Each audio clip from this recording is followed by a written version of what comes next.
Ouais, très rapidement, effectivement, que chacun se présente Voilà. et qu'on puisse démarrer. Et je voulais remercier François Hermé, que je connais par ailleurs. On a eu quelques discussions déjà sur un certain nombre de sujets. Merci Didier. Moi, je garde la bassine à chocolat. Comme ça, je maintiens nos... Alors, à distance, effectivement, moi, je ne vois pas tous les participants. Je propose que chacun des participants, au fur et à mesure, prenne la parole pour se présenter. OK. Donc, voilà. Donc, les participants, on va commencer... Ils sont admis?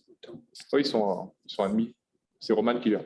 Roman, est-ce qu'on peut voir à distance, est-ce que tu penses qu'on peut avoir un visu? Ah ben non, c'est sur le quadrilatère. C'est Roman qui gère. Alors, vous pouvez y avoir accès, bien sûr, sur le Zoom, mais en fait, vous ne pourrez pas voir l'écran en grand de la présentation et les participants. Moi, je les ai en visuel. Je surveille.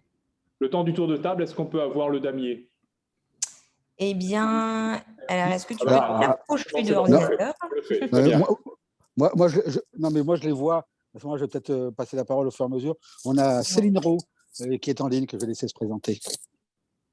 Bonjour à tous, je suis directrice de la CITAR à La Réunion et en fait, je m'occupe de la fabrication et commercialisation de produits du tabac à La Réunion, à Mayotte et aussi en Afrique du Sud. Merci Céline. On a Magali Caillé. Magali, c'était prêt. Voilà. Non, tu as fermé ta caméra. Voilà, Magali a ouvert sa caméra et son micro, normalement. Magali, que j'ai vu, que j'ai recroisé. Il doit y avoir une rupture de connexion. Ouais. Peut-être un problème de micro chez Magali. Du coup, on va sauter, puis je vais revenir vers elle tout à l'heure. Alors, je n'ai qu'un nom simplement à l'écran, c'est Baumann. Par contre, je n'ai pas de prénom. Micro fermé, caméra ouverte. On va laisser se présenter. Oui, bonjour, Luc Baumann. J'étais venu lors de la présentation du Think Tank. Je ne sais pas si vous m'entendez. Oui. On vous entend. Voilà, tout à fait. Bonjour à tous. Luc Baumann, je suis auto-entrepreneur, une société en intelligence économique, sécurité, sûreté, cybersécurité. Je m'intéresse à tout ce qui se passe dans la zone océan Indien, Afrique australe, sur tous ces sujets. Voilà. En fait, vous êtes l'ancien du service de la présidence, c'est que j'ai rencontré récemment dans la salle des MEDEF, c'est bien ça? C'est ça. D'accord, ok, je vous resitue parfaitement dans ce cas-là. On a Guy-Luc Santoni. Je suis désolé. On a Guy-Luc Santoni, micro fermé, s'il veut bien ouvrir son micro pour se présenter. Est-ce que vous m'entendez?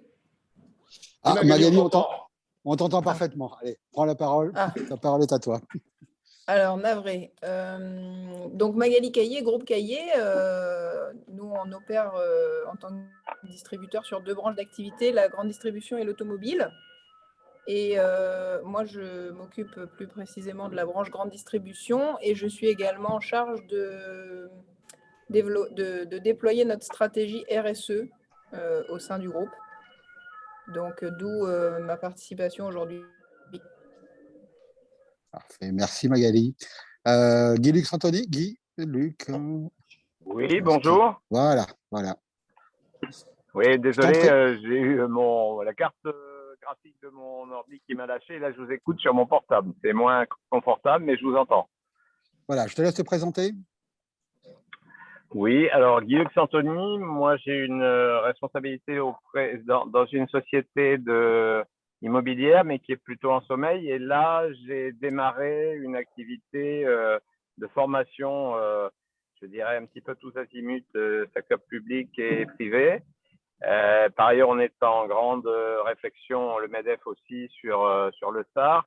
Et j'ai moi-même été responsable dans un autre temps, de la stratégie économique de la ville de Saint-Denis, avec des phases successives de création d'équipements économiques, de création de parcs technologiques. Et je suis toujours en réflexion et en proposition potentielle sur ces domaines-là. Et dès qu'on parle de territoire, je me sens concerné. Merci Guy-Luc. On a Louis Hart de Keating, notre référent emploi formation du MEDEF. Louis. Ah, Louis a son micro fermé, sa caméra fermée pour l'instant. Oui, pardon, j'ai des problèmes de son. Je vous entends. Est-ce que Oui. vous m'entendez? Oui, On vous on entend. t'entend. D'accord. Bonjour à tous. Louis Hart de Keating, responsable emploi formation MEDEF Réunion. Merci Louis. Et normalement en visio, j'ai fait le tour. Oui. Il nous reste Anthony Guédon qui est dans la salle. Anthony. Et il y en a deux autres. Jean-Marie est revenu et voilà, on est en train de faire le tour de la table. Donc Anthony. D'accord. Oui, bonjour à tous, Anthony Guédon. Je suis avocat en droit de l'entreprise et je suis aussi vice-président du COMEX 40 du MEDEF Réunion. D'accord. Merci. Voilà. Jean-Luc Lucisa, société Micronote, éditeur d'applications digitales. On se connaît bien. Non, pas du tout.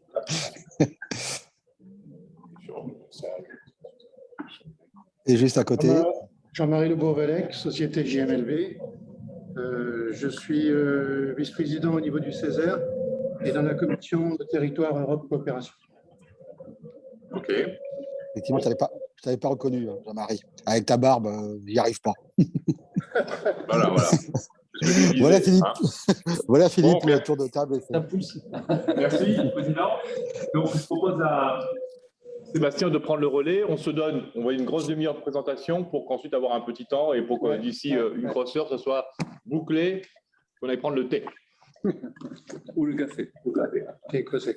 Voilà. T'es causé. Sébastien, c'est à toi. Merci d'abord de cette invitation et c'est effectivement avec grand plaisir que j'ai accepté cette invitation pour présenter, en gros, là je vais vous présenter la partie visible de l'iceberg sur la question de la résilience des territoires et du développement territorial. Ça fait maintenant une dizaine d'années que je travaille sur ces sujets-là et donc voilà, je vais vous présenter effectivement cette partie visible et derrière, il faut imaginer qu'il y a des projets de recherche, comme le disait Philippe, il y a beaucoup d'entretiens auprès de différents acteurs du développement économique. Il y a aussi beaucoup de traitements de données dont seuls François et Philippe. Il y a un micro qui est encore éventuellement allumé qui fait boum boum.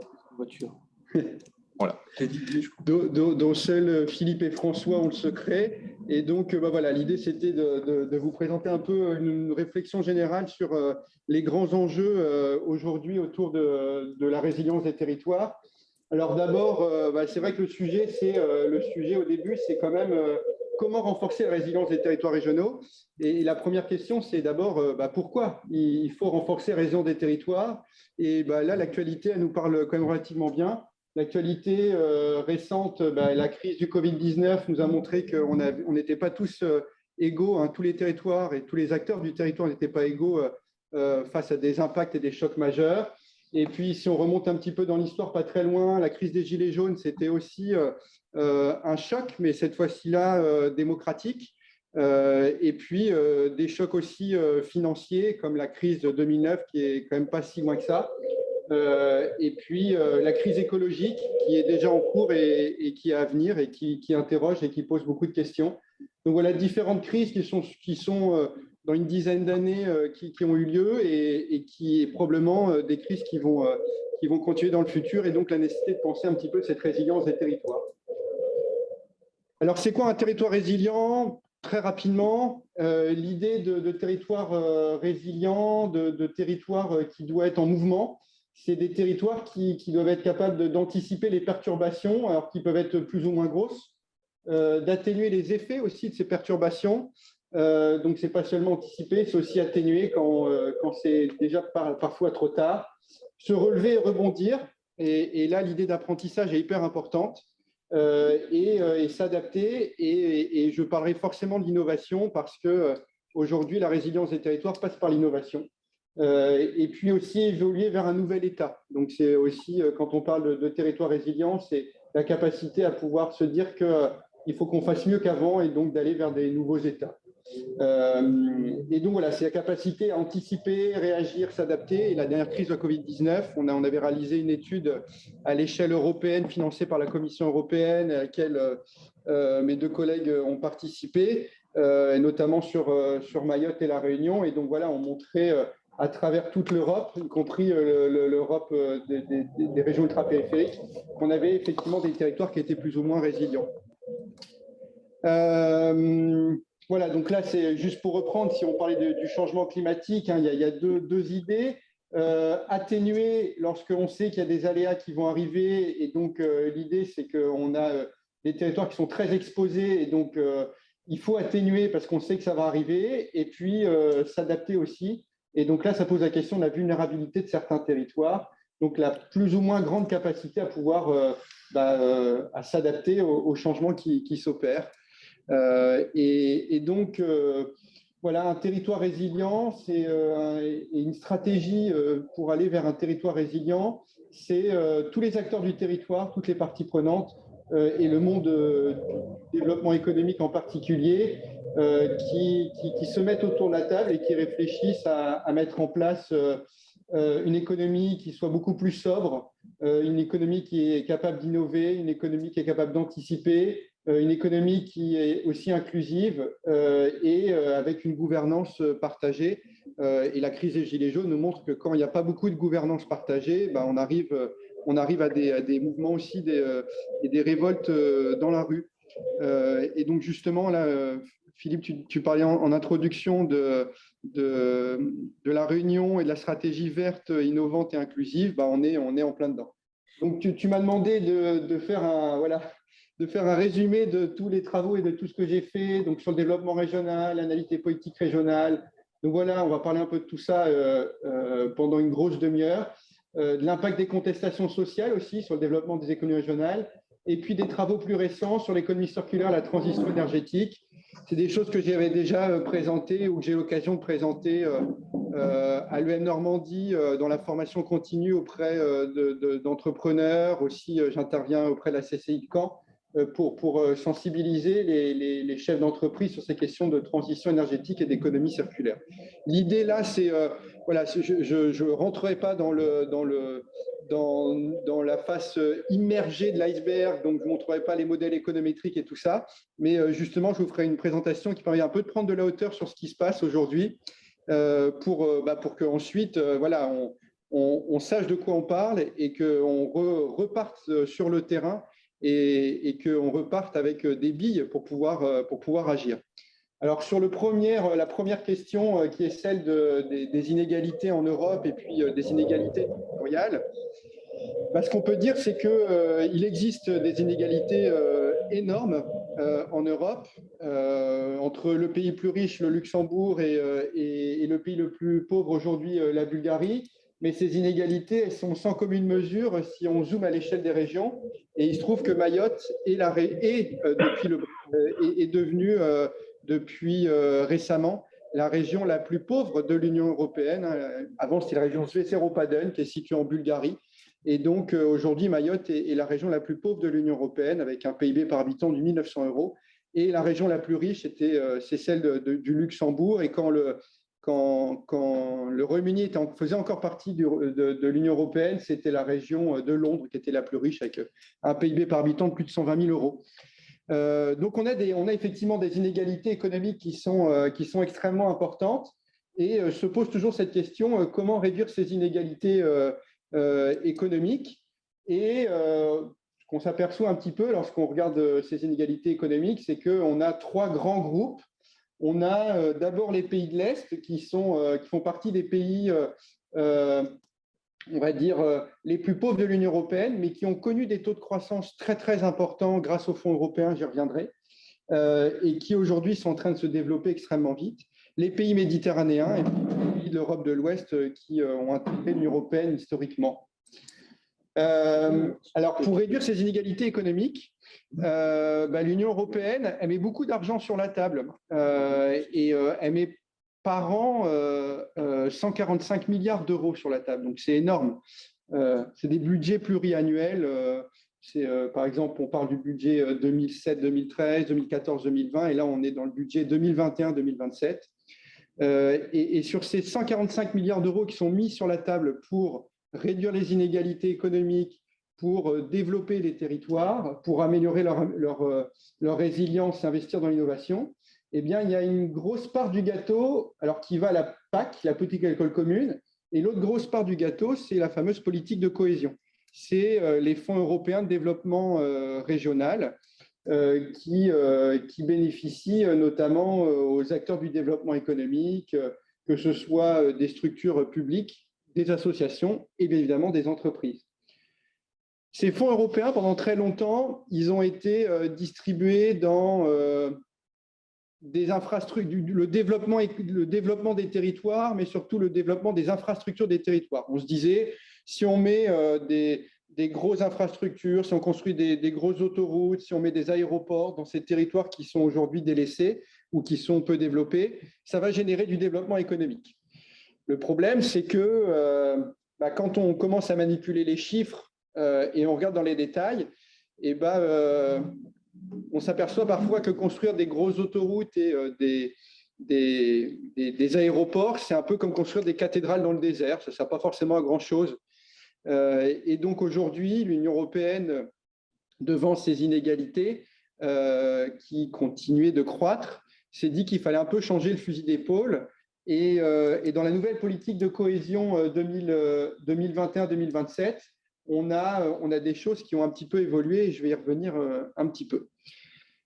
Alors, les fonds européens, c'est des super exemples partout en Europe, et y compris à La Réunion, d'argent qui sont arrivés sur des territoires qui avaient besoin de se développer économiquement et qui ont permis à certains territoires de se développer économiquement. Et il y a de super beaux exemples partout en Europe, mais il y a aussi des exemples, des contre-exemples, entre guillemets.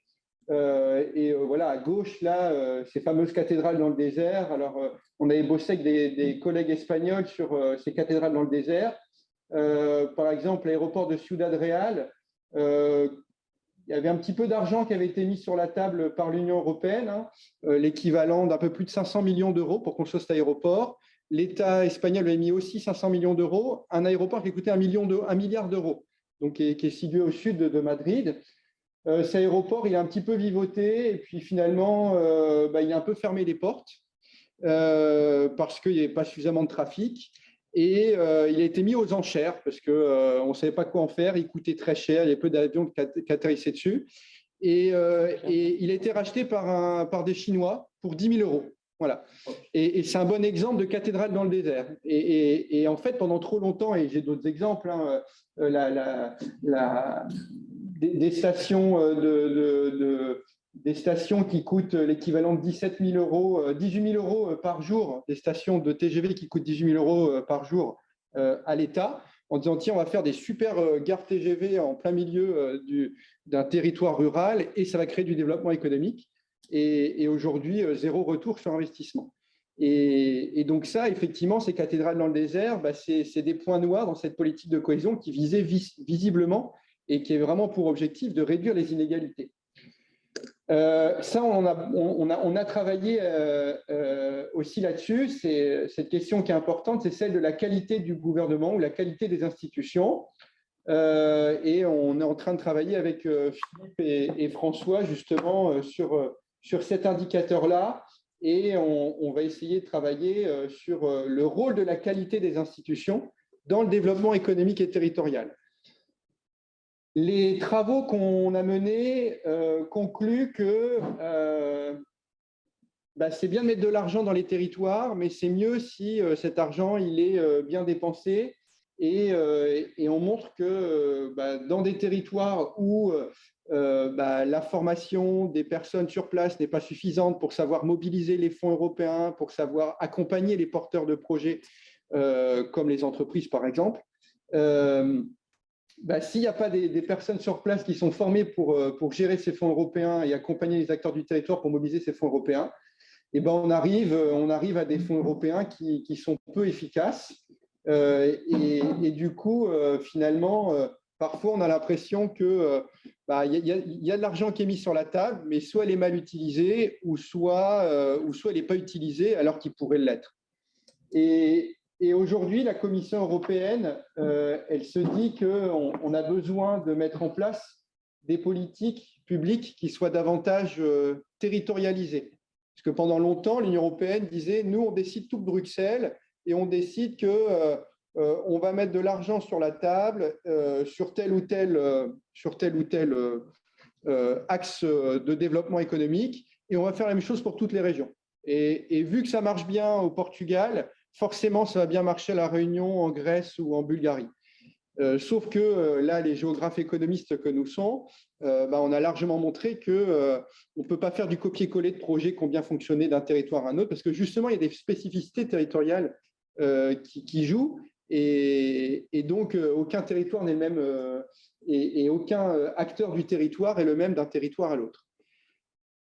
Et du coup, la Commission européenne, elle a un petit peu changé son fusil d'épaule, et depuis 2014, elle a demandé à toutes les régions de l'Union européenne de mettre en place des stratégies de spécialisation intelligentes qui sont…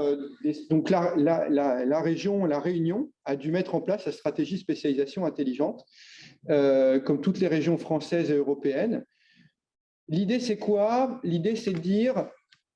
Plutôt que d'investir inefficacement dans le développement économique en mettant de l'argent un peu partout, etc., on va investir là où la région a des avantages comparatifs, là où la région a des spécialités, des spécificités sur lesquelles il faut encore plus investir pour qu'elle se développe encore plus économiquement. Et donc, chaque région, donc là, on avait fait une étude sur les domaines de spécialisation intelligente des régions françaises. Et donc, chaque région s'est spécialisée. Alors, en Normandie, on s'est par exemple spécialisé dans les énergies en mer, donc l'hydrolien, les énergies éoliennes. On s'est spécialisé aussi dans l'industrie pharmaceutique. Et puis, d'autres régions se sont spécialisées dans l'aéronautique, dans les mobilités, dans les transports, ou dans l'agroalimentaire, ou ce qu'on appelle l'usine du futur, voire le tourisme. L'idée, c'est de dire, une fois que ces régions se sont bien spécialisées dans un domaine, là, l'Union européenne va beaucoup investir et ces régions qui vont bien se spécialiser, qui vont innover, vont pouvoir ensuite être beaucoup plus compétitives au niveau non pas micro-local ou au niveau européen, mais à l'échelle internationale, être compétitives vis-à-vis des grandes autres régions dans le monde que sont les régions asiatiques, les régions américaines et les régions des pays en développement qui se développent très vite. Aujourd'hui, on sait qu'il y a le Brexit qui a eu lieu. Ça pose beaucoup de questions sur la solidarité entre les pays de l'Union européenne en disant, bon, OK, les fonds européens, ça fonctionne, mais pas partout. Est-ce que finalement, il faut continuer de distribuer de l'argent aux régions qui sont en train de se développer puisque finalement, l'argent, il n'est pas toujours utilisé comme il faudrait, ou alors l'argent qu'on leur donne, il n'est pas mobilisé. Et il y a une grosse question qui a été posée, notamment par Business et Finance, et je trouve que l'article, je vous recommande sa lecture. Budget européen, les pays les plus riches se trompent. Il y a beaucoup de pays riches qui ont dit, nous, on a marre de payer pour les pays pauvres, en gros, on leur donne de l'argent et ils ne savent pas le dépenser.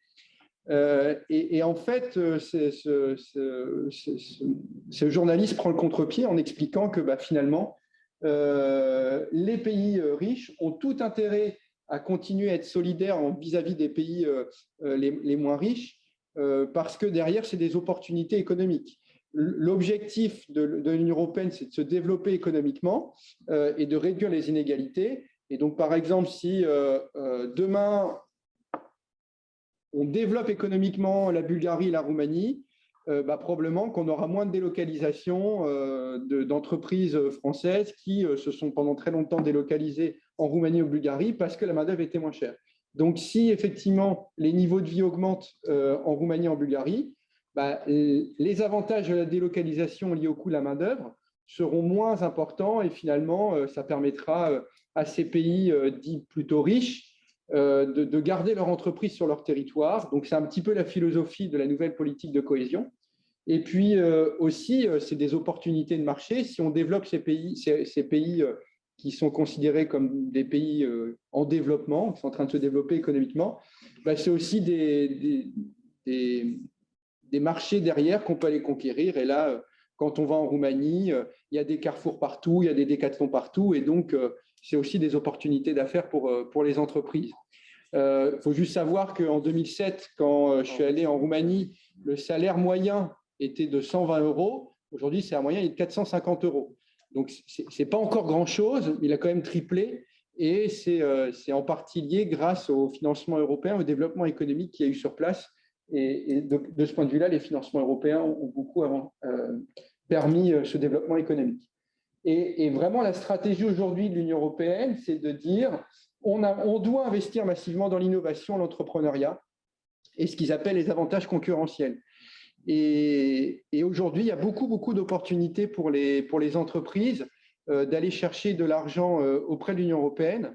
Encore faut-il, et c'est là un peu tout l'enjeu, encore faut-il que les régions et les acteurs du développement plutôt côté public soient en mesure d'accompagner ces entreprises qui ont envie d'aller et qui ont la possibilité d'aller chercher de l'argent auprès de l'Union européenne pour continuer d'innover et obtenir des nouveaux marchés, etc.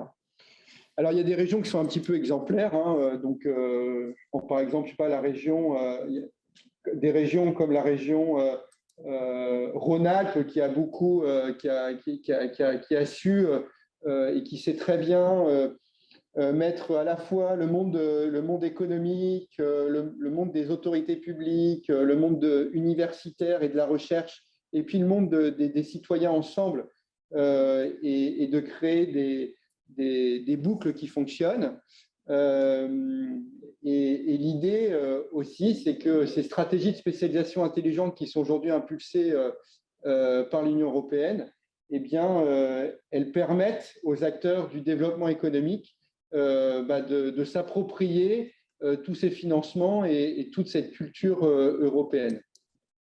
J'avance. Un autre gros sujet, c'est celui du pacte vert.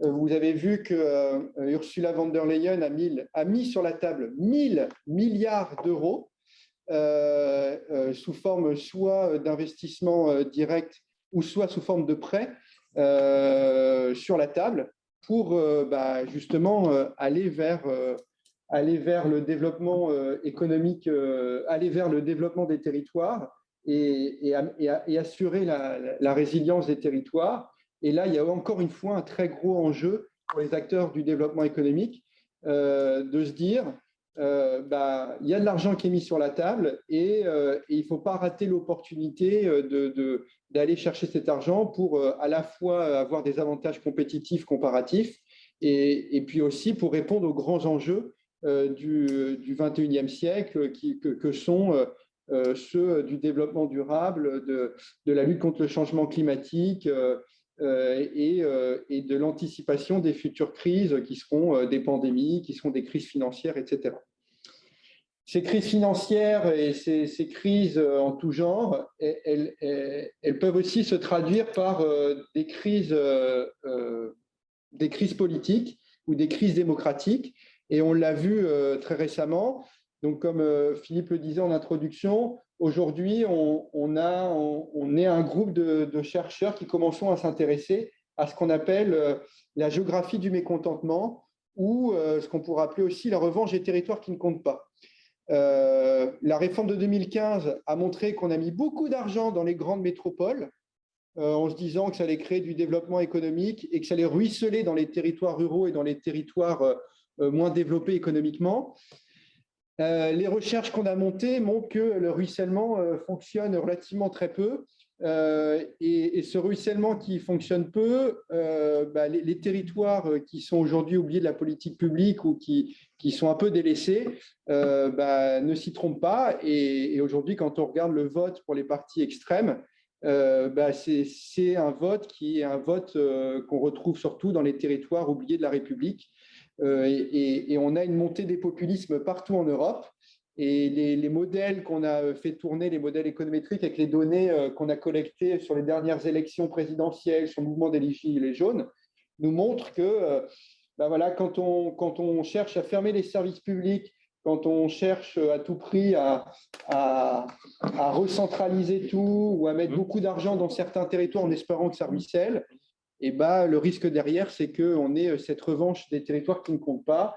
Et là, cette carte est assez parlante. Hein, c'est la montée des populistes dans l'Union européenne entre 2009 et 2018. On s'aperçoit que dans beaucoup de pays qui semblaient être des pays qui, a priori, auraient pu être épargnés par cette montée des populismes, on a eu une montée des populistes de manière très importante. Geert Wilders aux Pays-Bas, Viktor Orban, Marine Le Pen, Jaroslav en Pologne, et puis Matteo Salvini, Beppe Grillo. Et puis aujourd'hui, c'est la revanche non seulement des territoires qui ne comptent pas, mais aussi des territoires qui comptent. Et là, les dernières élections en Italie nous montrent qu'on a une montée des populismes et des extrêmes partout en Italie. Et les territoires qui se portaient bien et qui étaient très développés économiquement sont aussi en train de voter pour des partis extrêmes. Et donc, ça doit interroger les acteurs politiques en particulier, mais les parties prenantes du développement territorial aussi en général, sur ces questions de besoin de démocratie et de besoin de plus de transparence et pour favoriser un développement économique et territorial qui soit beaucoup plus équilibré. Deuxième partie de mon intervention qui porte plus sur la transition écologique et l'économie circulaire. Pourquoi est-ce qu'il est nécessaire d'aller vers la transition écologique et l'économie circulaire? Tout simplement parce qu'on a une consommation qui a été multipliée par 7 en 50 ans. On sait pourquoi, hein, donc la mondialisation. On n'a jamais autant échangé aujourd'hui quand on regarde l'histoire du développement économique, on n'a jamais autant échangé avec tous les territoires dans le monde. On a eu une croissance économique importante de plein de territoires qui étaient en train de se développer et qui aujourd'hui sont des territoires qui sont rentrés dans des économies de marché. La Chine aujourd'hui, c'est une classe moyenne de 300 millions d'habitants. Ces 300 millions d'habitants, il y a 10 ans, ils n'avaient pas de frigo, pas de téléphone, pas d'ordinateur portable, pas de frigo, etc. Enfin, pas de voiture. Aujourd'hui, ils consomment comme nous. Et forcément, pour tous ces besoins du quotidien, on a besoin de consommer beaucoup plus d'énergie qu'avant. Le problème, c'est que l'énergie qu'on consomme, c'est essentiellement de l'énergie fossile, pour 80% en fait, et environ 20%, un petit peu moins de 20%, sont des énergies fossiles. Sauf que ce que nous dit le GIEC et les spécialistes du sujet, c'est qu'en gros, si on continue à consommer ces énergies fossiles, on va droit dans le mur. Et donc, se pose la question de trouver des nouveaux modèles pour éviter d'aller droit dans le mur. Alors, on est tous aujourd'hui addicts, hein, on est complètement accro aux énergies fossiles et ça ne va pas être si évident d'arrêter d'être drogué par ces énergies fossiles. Pourquoi? Parce qu'on en utilise partout. On en utilise dans l'agriculture, on en utilise partout pour transporter ces conteneurs qui nous servent à consommer tout ce qu'on… du pétrole, on en utilise dans nos téléphones, voilà, pour fabriquer même un jeu de cartes, puisque les cartes sont plastifiées, donc c'est du pétrole. Et donc, pour tout ça, on consomme du pétrole. Et pour la cosmétique et pour la pharmaceutique, on utilise du pétrole pour fabriquer nos vêtements, etc. etc. On utilise des énergies qui sont non renouvelables. Donc, se pose la question de trouver des nouveaux modèles, des nouveaux modèles économiques pour aller vers la transition écologique et l'économie circulaire. Là, il y a plein de rapports du GIEC et des rapports en tout genre. Hein. Le programme des Nations Unies nous dit qu'en gros, il y a un très gros décalage entre notre production actuelle et les ambitions climatiques. Alors, j'avais un étudiant qui m'avait dit, et ça m'avait un peu marqué, il m'avait dit, mais en fait, là, vous nous racontez qu'en gros, on va droit dans le mur et que c'est à cause de nos parents qu'on va droit dans le mur, parce qu'en gros, c'était les 30 glorieuses, on consommait. Et en plus, des années 70, il y avait déjà des rapports qui nous alertaient sur les limites de la croissance économique. Alors, je leur ai dit, alors certes, on pourrait dire que c'est à cause de nos parents si on en est là aujourd'hui, mais en partie, tous ces grands rapports qui ont été publiés, ils n'ont pas inondé, on va dire, le monde politique, ils n'ont pas inondé le développement économique, comme aujourd'hui, ils inondent le développement économique et tous les jours dans les médias, on parle de cette question de la transition écologique. Donc, autant nos parents pourront dire bah, on ne savait pas trop, ou en tout cas, on n'était pas trop au courant, autant maintenant, on ne pourra plus dire qu'on ne savait pas. Et donc, ça nous engage à aller vers une transition économique et écologique. Et de ce point de vue-là, l'économie circulaire, c'est un bon moyen, il me semble, d'aller vers une transition beaucoup plus responsable et d'adresser un certain nombre de ces problèmes liés à cette consommation d'énergie fossile et cette économie linéaire sur laquelle on a toujours été basé, c'est-à-dire que depuis toujours, on extrait la matière première, on transforme, on consomme et on jette. Et cette économie linéaire, aujourd'hui, elle trouve ses limites. Et donc, il y a un vrai besoin aujourd'hui d'aller vers l'économie circulaire. Alors, la bonne nouvelle, c'est qu'aujourd'hui, on travaille avec des chercheurs de l'EM Lyon sur l'engagement des entreprises dans l'économie circulaire. Et la très bonne nouvelle, c'est qu'aujourd'hui, on s'aperçoit qu'il y a un mouvement de fond et une volonté très importante des acteurs du développement économique d'aller vers l'économie circulaire. Et quand on interroge les chefs d'entreprise pour savoir quelles sont les raisons pourquoi ils veulent aller vers l'économie circulaire, c'est essentiellement justement parce qu'ils ont conscience de cet enjeu environnemental et que, en tant qu'acteurs du développement territorial et du développement économique et acteurs de la société, ils ont envie de faire bouger les choses. Et donc, aujourd'hui, on voit apparaître plein de business models, que ce soit dans le recyclage, la réutilisation, l'éco-conception, le réemploi, la réparation, l'économie de la fonctionnalité, et puis des modèles un peu plus généraux sur ce qu'on appelle aussi l'écologie industrielle. Et tous ces modèles-là aujourd'hui et ces business models qui sont en train d'émerger, ils sont aussi générateurs de beaucoup de création de valeur. Et donc, on a aujourd'hui très clairement des données assez précises, puisqu'en gros, on a interrogé 1000 entreprises dans le secteur de la chimie et on leur a demandé pourquoi vous êtes engagés dans l'économie circulaire, etc. Et puis, à ces entreprises de la chimie, on leur a demandé aussi leur SIRET et on leur a demandé de nous déclarer leur chiffre d'affaires et l'évolution de leur chiffre d'affaires. Et on a interrogé 1000 entreprises de la chimie qui ne s'étaient pas engagées dans l'économie circulaire. Et ce qu'on montre, on a fait des analyses contrefactuelles et on montre très bien que ces entreprises sont engagées dans l'économie circulaire. D'abord, sont effectivement plus vertueuses, mais surtout arrivent à gagner des parts de marché et à accroître leur chiffre d'affaires. Donc là, effectivement, on peut, à travers l'économie circulaire, concilier très bien investissement dans les questions environnementales et croissance économique. Alors, on peut aussi investir dans la transition écologique, mais on s'aperçoit que ce n'est pas évident parce que pour fabriquer un panneau photovoltaïque, il faut des métaux rares.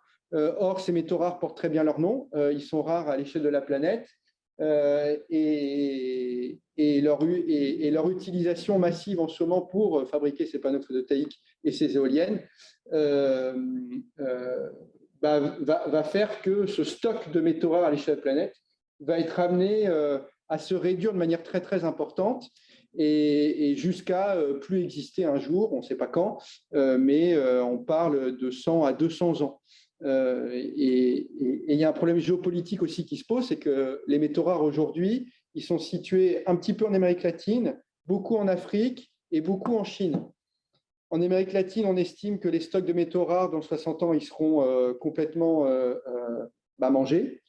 En Afrique, il y en a encore beaucoup et la Chine est en train, si vous allez en Afrique, il y a des Chinois partout, des entreprises chinoises qui sont en train d'exploiter ces métaux rares et la Chine n'est pas encore en train d'exploiter ces métaux rares.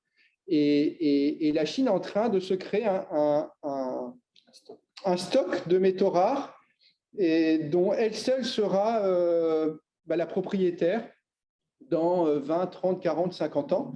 Et une fois qu'elle aura bien exploité ce qui se passe en Afrique et en Amérique latine, et qu'est-ce qui se passe quand on est en situation de monopole? On choisit les prix qu'on veut. Et donc, il y a des enjeux géopolitiques très importants derrière parce que aujourd'hui, ces métaux rares, ils servent aussi à fabriquer les ordinateurs, les batteries électriques dans les voitures, etc. Donc, aller vers la transition écologique, c'est utiliser des métaux rares aujourd'hui. Et on s'aperçoit que, voilà, est-ce que c'est game over, quoi? C'est-à-dire qu'il faut la transition écologique, mais derrière, il y a des enjeux qui sont à la fois géopolitiques et de rareté des stocks et aussi des enjeux de développement économique. Donc, se pose la question de l'innovation, se pose effectivement la question d'innovation. Et de ce point de vue-là, les entreprises ont aussi un rôle à jouer pour trouver des solutions et les chercheurs sont là aussi pour essayer de trouver des solutions pour substituer ces métaux rares à des métaux qui existeront, j'espère, un jour, pour qu'on ne soit pas dans des situations qui mettent qui soient pas soutenables en termes économiques et géopolitiques. La transition écologique, c'est aussi des questions d'acceptabilité sociale. En Normandie, il y a plein d'exemples. Les éoliennes en mer sont loin de faire l'unanimité. Les éoliennes sur Terre sont aussi très loin de faire l'unanimité. Donc, cette question de la transition écologique, ce n'est pas seulement des questions d'ordre technologique, c'est aussi des questions d'ordre social et d'acceptabilité sociale des populations.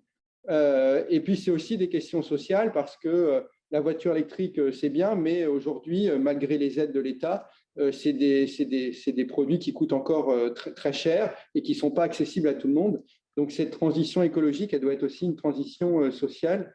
Et de ce point de vue-là, il y a encore beaucoup de réflexions à avoir pour faire en sorte que cette transition écologique, elle soit juste. Donc, conclusion, aujourd'hui, les élus politiques, enfin, de mon point de vue, sont en train de prendre la mesure de ces grands enjeux et des chocs à venir. En tout cas, l'Union européenne a pris toute la mesure de ces grands enjeux et avec le plan d'Ursula von der Leyen de 1 000 milliards d'euros sur la table, il y a très clairement de l'argent à aller chercher pour innover, pour développer des business models innovants, mais encore faut-il être accompagné pour aller chercher cet argent parce que derrière, c'est toujours la même chose, c'est des projets qui sont difficiles à monter, etc. etc. Cette transition écologique, ça ne doit pas être du greenwashing. J'aime bien cette photo-là. On parle souvent de l'idée qu'il faut sauver la planète. Et en fait, j'aime pas cette expression de sauver la planète parce que en fait, la planète existait avant que l'homme soit dessus et la planète existera une fois que l'homme aura disparu de la planète. Donc la question, c'est pas tellement il faut sauver la planète, la question c'est plutôt il faut sauver l'homme sur la planète. Et donc ça nécessite effectivement de réfléchir à ces questions environnementales et d'essayer de construire des territoires qui soient beaucoup plus résilients et où finalement l'environnement de l'homme avec un grand H soit suffisamment soutenable pour que cette planète soit encore vivable. Et effectivement, ça nous interroge sur les actions qu'on doit faire à l'échelle individuelle en tant que citoyen, mais aussi en tant qu'acteur du développement économique, pour faire en sorte qu'on aille au-delà du greenwashing et qu'on développe vraiment des innovations, des business models qui soient innovants et qui permettent de faire avancer le schmilblick et de lutter contre ces grands enjeux. Des problèmes mondiaux, des réponses locales. Cette caricature-là, j'avais mis en sujet de rattrapage pour un partiel auprès de mes étudiants. J'avais juste mis cette photo-là. Ils avaient 2 heures pour commenter ça. Alors, moi, je veux bien couper ma clim pour sauver le monde, mais si je suis seul à le faire, avouez que ça serait injuste que je sois le premier à crever de chaud. Bon, on est dans cette situation-là aujourd'hui. c'est que, en gros, quand on se regarde à l'échelle individuelle, on a tous envie de mettre en place des choses. Et encore plus quand on est au courant de ce qui se passe dans le monde et des chocs et de ce qui va nous arriver. Et on se dit, bah ouais, quand même, franchement, il faut qu'on bouge, il faut qu'on fasse avancer les choses. Et puis on regarde son voisin, puis on dit, ah ouais, en fait, je prends des exemples tout bêtes, hein, ouais, moi je trie les poubelles, et puis en fait, j'habite dans un immeuble et je vois que mon voisin, lui, il s'en fout, il ne trie pas ses poubelles. Donc en gros, pourquoi je me ferais chier à trier mes poubelles si mon voisin ne le fait pas, quoi. Et pourquoi je m'embêterais à utiliser mon vélo puisque mon voisin il continue d'utiliser sa bagnole pour aller au boulot. Et tous ces gestes-là, si on continue de se comparer aux autres en se disant bah, si les autres ne le font pas, je ne vais pas le faire, bah, on ne va pas beaucoup faire avancer le schmilblick. Et quand on écoute un petit peu, donc là, on a réalisé aussi des entretiens avec des collègues là, à l'EM Normandie auprès d'entrepreneurs, d'éco-entrepreneurs, donc des entrepreneurs dans le monde du développement durable. Ben, ils se sont dit, ben, nous, à un moment donné, on s'est dit que ça ne servait à rien de regarder les autres, etc. On doit s'engager et on doit regarder les autres. On doit arrêter de regarder les autres en disant, bah, en fait, les autres ne le font pas, donc moi, je n'ai pas envie de le faire parce que, en fait, je n'ai pas envie de me casser le cul pour les autres. Et effectivement, ces entrepreneurs, le message qu'ils nous passent, c'est que bah, il faut agir et du coup, on emmènera les autres ensemble.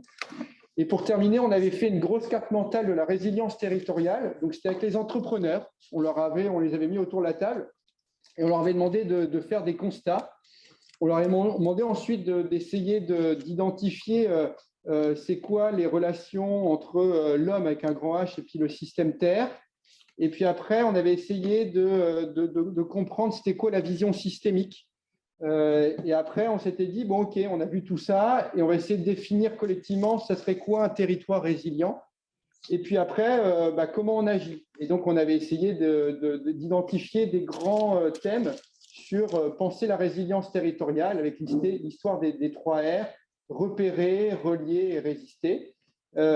Et donc, du coup, aujourd'hui, on arrive à engager les chercheurs avec les entreprises et puis les acteurs du territoire pour essayer de faire bouger les lignes et faire en sorte qu'on arrive vers des territoires qui soient beaucoup plus résilients. Alors, je suis désolé, je suis allé très, très vite, mais en tout cas, voilà, je voulais un petit peu ouvrir le débat et puis bah, je suis ouvert pour échanger avec vous et sur les questions que vous avez à poser. Alors, Sébastien, merci. La Maison Bourdin assure un service après-vente pour celles et ceux qui voudraient avoir plus de détails dans une explication. Juste dire 2 mots avant d'ouvrir la discussion. Et c'était de se dire que bon, certaines idées sont peut-être connues, mais en tout cas, le job de Sébastien, François et moi, en tant que chercheurs, c'est aussi de pouvoir non pas réinventer la poudre, mais seulement d'avoir aussi parfois de tester et d'apporter, on va dire, une démarche scientifique et une certitude scientifique. On l'a bien vu lors des épisodes du vaccin, que ce n'était pas au doigt mouillé qu'on pouvait construire des solutions médicamenteuses. Donc, pardonnez l'idée que parfois certaines idées sont déjà connues. Et puis, Sébastien, il a fait le condensé de 6 ou 7 années là, de travaux divers.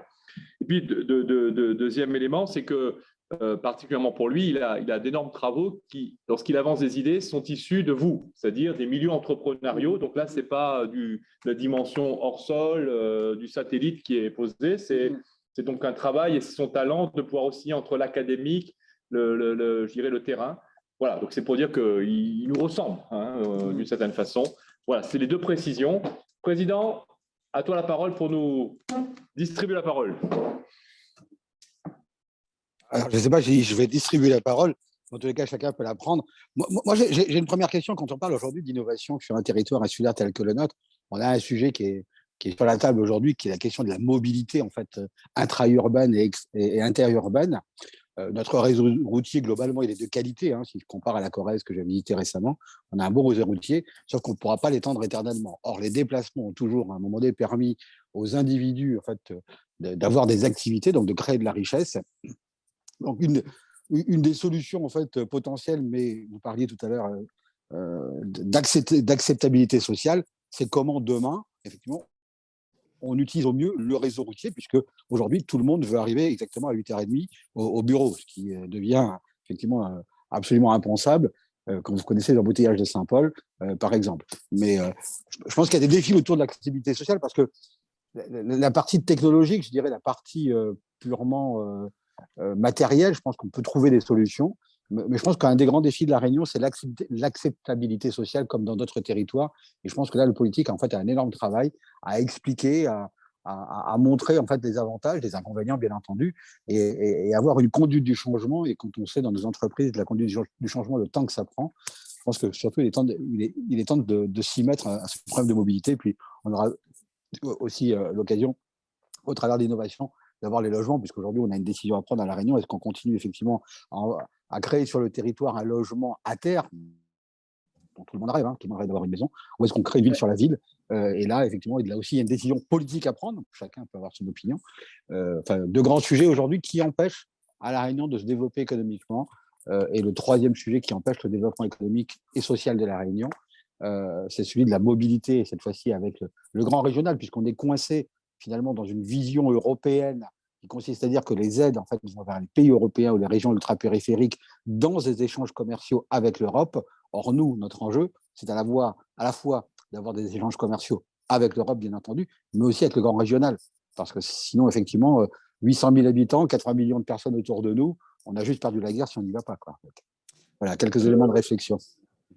Est-ce que, Didier, je vais juste compléter l'intervention avant d'autres questions, juste pour illustrer ce que tu dis sur la problématique de la mobilité, mais on pourrait dire sur l'habitat, mais particulièrement sur la mobilité où on se pose des questions, comment la régler? Alors forcément, ça passe par des outils techniques modernes, des modalités différentes, de toutes sortes de TCSP, etc. Mais juste dire que tout à l'heure, Sébastien a évoqué la dimension de la S3, qui ne veut pas simplement être un schmilblick d'innovateur ou de chercheur fou, mais qui a vocation aussi à transformer le territoire par l'innovation, par la mentalité sociale, par l'innovation sociale, et aussi sociétale et sociale. Et dire que deux choses. D'abord, par exemple, la Réunion, souvent dans son histoire, a montré qu'elle savait s'organiser, au mieux s'organiser. Donc, l'innovation sociale, les S3, elle n'a pas attendu les S3, mais qu'elle savait le faire. Je vais prendre un exemple très concret. Quand on organise le basculement de la circulation sous Margis Sud à l'époque, avec la route du littoral, avec les fameux rails, il faut attendre aujourd'hui des trucs sur Bloomberg, parfois qui démontrent la solution innovante que les Suédois ou que tel et tel aspect ont fait. Ça existe déjà depuis 25 ans à La Réunion. Et l'autre aspect, c'est justement quand parfois on cherche plutôt l'innovation dans le côté technique, technologique. Et est-ce qu'elle n'est pas sur les comportements, comme tu l'évoques, Didier, en se disant dans l'acceptabilité sociale, comme Sébastien l'a souligné, en se disant qu'est-ce qui nous empêcherait? C'est des réflexions qui ont été menées sur on sait faire du décalage horaire, heure d'hiver, heure d'été.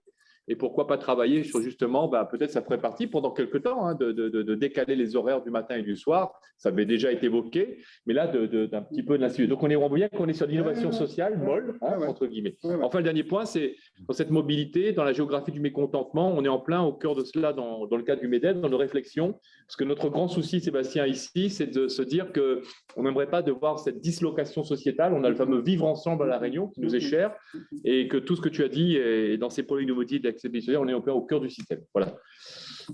Pour compléter, effectivement, cette question d'acceptabilité sociale, c'est fondamental et on le voit, même dans les organisations, le changement est parfois difficile parce qu'on est dans des routines, on est dans des comportements qui sont difficiles malheureusement à changer. Et pourtant qui sont nécessaires. Et le rôle du politique, il est important dans ces changements de comportement. Alors, j'ai volontairement parlé de Paris parce que voilà, c'est un exemple que j'aime bien donner. Les voies sur berge, personne ne voulait entendre parler de fermer les voies sur berge à la bagnole et d'en faire un bel aménagement, etc. Et sûrement pas les Parisiens. Et aujourd'hui, ces mêmes Parisiens, on ne les entend plus. C'est-à-dire que du coup, ils sont super contents des aménagements qui ont été faits et que finalement, ce n'est plus un problème le fait d'avoir aménagé ces voies sur berge pour les piétons et puis pour les voitures. Mais il a fallu que l'élu politique ait, allez, je pourrais être gentil, ait le bagage testiculaire de le faire. C'est-à-dire que l'élu politique, il doit être là pour expliquer et effectivement pour essayer de faire en sorte qu'il y ait de l'acceptabilité sociale et de changer les comportements. mais il est là aussi pour prendre des décisions. Et parfois, malheureusement, les élus politiques, et je mets pas tout le monde dans le même panier, mais en tout cas, voilà, il y a aussi des élus politiques qui, pour des raisons électorales, ne prennent pas forcément les décisions qui devraient être prises. Et du coup, ça se traduit aussi parfois par des révoltes. Et la révolte des Gilets jaunes et d'autres révoltes, voilà, le mouvement Podemos en Espagne, etc., c'est aussi des revendications en disant mais il faut que ça bouge, quoi. Et donc, cette question de l'acceptabilité sociale, c'est au cœur. C'est au cœur. Et les sciences humaines et sociales, elles ont un rôle très important à jouer pour trouver des choses innovantes, mais innovantes en termes d'innovation sociale, pour essayer de trouver des solutions. Donc, les mobilités, bah oui, effectivement, c'est question de décalage, des arrivées-sorties au travail. Et puis, ça peut être aussi le développement du covoiturage, mais ça, là encore, ça demande de l'acceptabilité sociale. Et aussi, parfois, c'est toujours le jeu de la carotte et du bâton. Et parfois, malheureusement, il faut utiliser le bâton pour changer les comportements. Ouais, c'est un gros sujet, ça. Ouais. S'il y a des questions, j'alterne entre le présentiel et le président, entre les présents et les virtuels. Oui, juste sur la question de la mobilité, je voulais rajouter une petite remarque. On parle donc, par exemple, de décaler les arrivées au bureau. Il y a aussi peut-être la question du télétravail, l'acceptabilité du télétravail, et donc la question aussi des structures de communication, puisqu'il faut pouvoir aussi avoir des réseaux fiables pour pouvoir mettre tout ça en place. Il faut pouvoir équiper les personnes à leur domicile. Donc, là-dessus, on a vu un petit frémissement justement avec la crise Covid et on a l'impression qu'il y a eu un retour en arrière où tout le monde revient au bureau. Enfin, en tout cas, c'est ce que j'ai l'impression de vivre. On a eu un mouvement et on a le retour du balancier aujourd'hui. C'est un peu retour vers le futur, hein, cette histoire du télétravail, c'est-à-dire que pendant la crise Covid, on a été obligé de télétravailler. Donc, ça a eu plein de vertus et en même temps plein de défauts. Il y a plein d'articles scientifiques qui montrent que voilà, ça a eu plein de vertus et plein de défauts, notamment le fait que ça ne permettait pas de sociabiliser. Quand on est sur le lieu de travail, on peut sociabiliser, etc. Et ça a aussi des conséquences psychologiques pour certains. Et puis, du coup, quand même, ce télétravail, c'est aussi une opportunité pour gérer ces questions de mobilité. Et ce que d'autres articles scientifiques montrent aujourd'hui, qui sont publiés en sciences de gestion, c'est que parfois, c'est aussi des questions de comportement des chefs d'entreprise qui disent ouais, mais je préfère quand même avoir mon employé à côté de moi parce que au moins, je suis sûr qu'il bosse. Donc, il y a aussi une culture à insuffler auprès des patrons d'entreprise, mais aussi des travaux scientifiques à mener pour regarder si est-ce que le salarié qui est depuis chez lui est plus ou moins productif, et pour apporter des preuves scientifiques aux chefs d'entreprise pour les rassurer éventuellement. Ça se fait à toutes les échelles, quoi. Et cette question du télétravail, ça peut être une des solutions, mais elle a aussi ses limites, d'où l'idée d'avoir du flex office, etc. Et donc voilà, il y a plein de solutions. Et donc voilà, là on est en plein dans l'innovation sociale. Ouais. Il me semble qu'il y avait eu des études qui montraient qu'on n'avait pas forcément une diminution du temps de travail par les salariés, et au contraire, il pouvait y avoir une tendance même, plus productif, un présentéisme devant l'écran à la maison qui n'était pas toujours souhaitable, mais qui ressortait plutôt plus important. Ouais. Président, tu me permets, il y a Jean-Marie qui a levé la main. Oui, il y a un slide qui était très intéressant tout à l'heure. C'est le slide qui montrait que pour y arriver, il faut que les pouvoirs publics, l'université, le monde de l'entreprise et les citoyens arrivent à communiquer, à travailler ensemble. Donc, par rapport aux questions que posait le président tout à l'heure, posait question concernant les infrastructures qui ne sont en rapport avec la politique. Première question, déjà que les politiques se mettent d'accord au plus haut niveau, en accord avec la population bien sûr, sur la manière dont on peut travailler sur nos infrastructures, notre aménagement du territoire. Parce que si, lorsqu'on change d'une politique, on arrête les projets qui sont en cours, c'est sûr qu'on n'arrivera jamais à s'équiper. Si c'était comme ça en métropole, on n'aurait pas de TGV aujourd'hui. Hein. Et on se rend compte aujourd'hui dans les déplacements à quel point c'est important d'avoir du transport en commun, par exemple. Ensuite, en ce qui concerne le logement, bon, c'est sûr que la densification, c'est une question qui se pose et qui est importante. Là aussi, il faut avoir une cohérence dans les politiques. Quand on met en place une loi Girardin sur des fiscalisations qui doit être pour 15 ans, qui au bout de 4 ans est arrêtée et qu'on repart sur une défiscalisation du logement social, et qu'ensuite, à travers des changements politiques, on se retrouve avec un BTP qui passe de 25 000 salariés à 10 000 salariés pour des problèmes de politique, de choix politiques, on voit les conséquences qu'il y a derrière pour le territoire. En ce qui concerne la mobilité, on a peut-être un problème réunionnais. On a à côté de nous un aéroport international qui est un hub, un des plus grands hubs qui s'appelle Dubaï, qui est à côté de chez nous. On est un peu prisonnier des politiques de compagnies nationales qui font que le hub est plutôt sur Maurice. Et nous, nos déplacements sont quand même assez difficiles. Donc, si on veut faire de l'insertion dans la zone, il y a peut-être des réflexions à mener au niveau du territoire. Et là, je repose une question, puisqu'on parlait d'Europe tout à l'heure et de fonds européens. Il faudrait peut-être qu'il y ait une cohérence entre le langage et la réalité sur le terrain. Bon, la Commission européenne est installée à Maurice. Bon, on est quand même un territoire européen, un territoire de l'Europe dans l'océan Indien. Et puis, on a des stratégies, je pense, qui sont plus des stratégies de guichet et de projet au niveau de tout ce qui est Interreg ou FEDER. Est-ce qu'il serait possible de mettre en place une véritable stratégie Europe, France, Réunion qui permette d'optimiser le territoire? Et à ce moment-là, les flux viendraient naturels sans qu'on ait à pleurer pour quelques sommes d'argent. Alors, il me semble que par rapport à la question qu'a posée notre président, je vois une notion quand même de cohérence qui est importante dans toutes ces questions-là.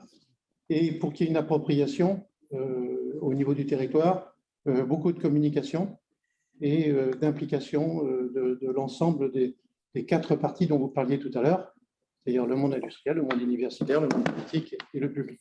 Et c'est vrai que les conseils, de ce point de vue-là, les Césaires, enfin, sont des lieux ultra... c'est les lieux de réflexion où on a le citoyen, les chercheurs, les entreprises, enfin, le monde du développement économique qui sont là. Et malheureusement, enfin, en tout cas, de mon expérience même en métropole, trop peu souvent, enfin, moi, je connais bien le président du Césaire Normandie, j'ai l'impression qu'à chaque fois qu'il y a un rapport du Césaire qui sort, c'est comme si on pissait dans un violon, alors que les rapports sont toujours très fouillés, de très bonne qualité, mais ne sont pas appropriés par les hommes politiques, et ça peut créer aussi de la frustration, voire du désengagement ou du mécontentement, parce que justement, on se dit, bah voilà, il y a des choses qui sont produites de qualité, avec des super bonnes idées, mais ça va pas derrière. Alors que chez Renault, ils travaillent la main dans la main. Dans le Val-de-Loire, c'est pareil, et qu'il y a des impacts formidables pour le territoire. D'ailleurs, pour dire que sur cette dimension, on travaille en ce moment sur cette fameuse indicateur de qualité de gouvernance. Il existe pour toutes les régions de France et de Navarre et d'Europe. On essaie aussi de l'adapter dans ce manque de vision de long terme, ce manque de capacité d'intégrer les différentes pales de l'hélice, il y en a même une 5e, et sur l'idée que dans ce monde qui ne se parle pas, ça entraîne aussi après des personnes qui n'arrivent plus à se parler. Et on ne va pas mobiliser la ressource territoriale qui est déjà limitée sur un aussi petit territoire régional, que ce soit la Réunion ou une petite région de France et de Navarre, si on ne mobilise pas tous les talents. Et aujourd'hui, j'ai envie de dire, comme on dit souvent, la richesse de la Réunion, ça a été les gros mollets dans les années 2000, la réussite sportive, la fierté sportive. Aujourd'hui, ça va être aussi une forme de richesse un petit peu intellectuelle. Enfin, il y a encore du mal à enclencher cette vitesse. Et donc, cette capacité à ne pas s'inscrire dans le temps long, à pouvoir conjuguer temps long et temps court. On est toujours dans l'immédiateté, dans la dictature de l'urgence. Et ben, à ce rythme-là, on trébuche. Donc là, il y a un gros problème. On essaie de voir dans l'indicateur. Et sur la problématique de la mobilité, mais en même temps du climat social, et on voit bien là aussi de travailler sur ces impacts sur le long terme. Il s'est passé dans les années 90, appelons un chat, l'étalement urbain. Donc, on a acheté la paix sociale avec l'étalement urbain, un peu comme Greenspan avait acheté, on va dire, la paix américaine avec les crédits à bateau. Et donc, l'étalement urbain, sauf qu'aujourd'hui, avec l'étalement urbain, on se retrouve avec une route, l'étalement urbain et des ronds-points. Ce qui fait que ça génère aujourd'hui une très grande fragilité du tissu économique et social local, parce qu'il suffit que d'un individu mécontent, il bloque. Donc, ça a une fragilité. Donc, l'importance aussi des revenge et des gens qu'on a laissés s'éloigner, mais qui, à chaque choc énergétique, se retrouvent être pendus comme ça sur la chaise. Et donc, ça accroît la vulnérabilité sociétale. Hein, bon, donc, c'est des éléments qu'on essaie de prendre en compte pour bien montrer qu'il y a des effets qui sont des choix de 90-2000 qui ont leurs conséquences après 15 ans après. Ouais. Des questions Peut-être moi. Ah, oui, vas-y, François. Alors, François Hermé, moi, ma question, elle n'est pas pour Sébastien, mais pour le président. En fait, on a invité Sébastien, effectivement, pour qu'il puisse également s'imprégner de nos environnements, parce que c'est un spécialiste des régions européennes. Et moi, quand je l'ai fait venir, que nous, on lui dit qu'on est région européenne également, mais un peu différente de ce qu'il connaît habituellement. Il connaît la Réunion, bien sûr, en théorie, etc. Donc, mais on a voulu vraiment lui faire goûter du terrain. Et donc, moi, je demanderai à monsieur le président Fauchard s'il pourrait, par rapport à ce que Sébastien a présenté, dire un petit peu, être une entreprise à La Réunion.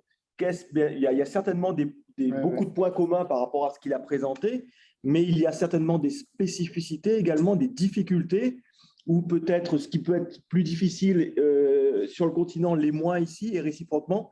Et donc, moi, je vous passe plutôt la parole, monsieur Fauchard, si vous pouviez à votre tour nous expliquer, moi aussi, puisque je ne suis pas chef d'entreprise, et même si je connais un petit peu, mais c'est peut-être pour faire cet échange, c'est pour ça que je m'adresse davantage à vous. Insulte à président, c'est d'aller loin. Hein. Alors, la question est vaste et ça mériterait qu'on y passe la soirée, mais je vais essayer d'être synthétique. D'abord, en termes de spécificité, parce que c'est plus facile à déterminer finalement. On a une spécificité d'être un territoire extrêmement jeune, notre île, grosso modo, a 300 ans.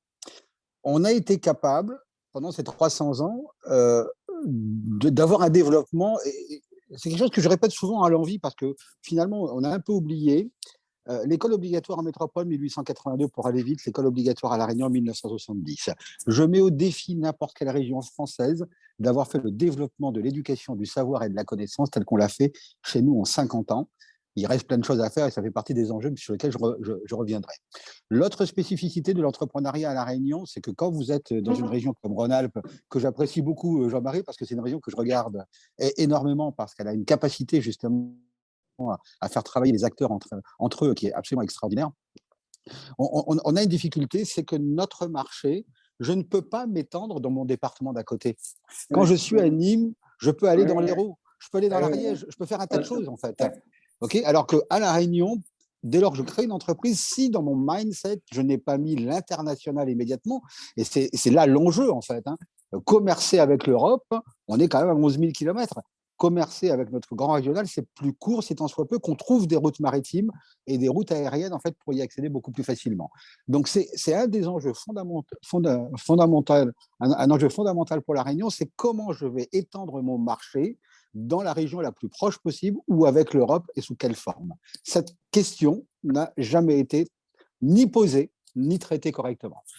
L'autre spécificité qu'on a à La Réunion, nous avons dans notre histoire été à l'écart des grandes routes maritimes. C'est Maurice qui était la grande route maritime, et on retrouve encore Jean-Marie, puisqu'il parlait du hub mauricien tout à l'heure.